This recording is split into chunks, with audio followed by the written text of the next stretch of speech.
بسم اللہ الرحمن الرحیم۔ السلام علیکم ورحمۃ اللہ وبرکاتہ۔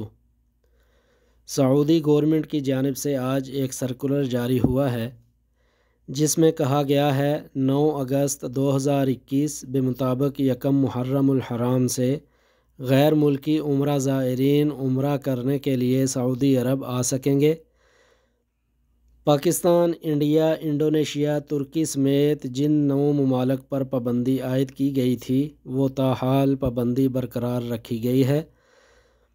عمرہ زائرین کے لیے مسجد الحرام میں کیپیسٹی بڑھا دی گئی ہے جس کی وجہ سے روزانہ 60,000 زائرین عمرہ کر سکیں گے اور ہر ماہ 20 لاکھ زائرین عمرہ ادا کر سکیں گے۔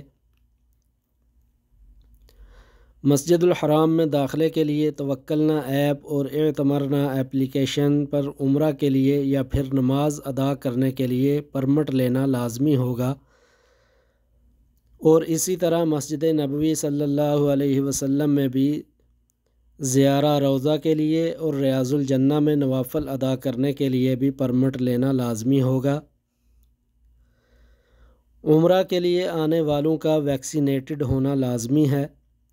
جن افراد نے ویکسین کی دونوں ڈوزز لگوا لی ہیں صرف ان افراد کو ہی مملکت میں داخلے کی اجازت ہوگی۔ مزید اپڈیٹس کے لیے ہمارے چینل کو سبسکرائب کر لیں اور ساتھ میں لگے بیل آئیکن پر بھی کلک کر دیں تاکہ ہر نئی آنے والی اپڈیٹ آپ تک بر وقت پہنچ سکے۔ السلام علیکم ورحمۃ اللہ وبرکاتہ۔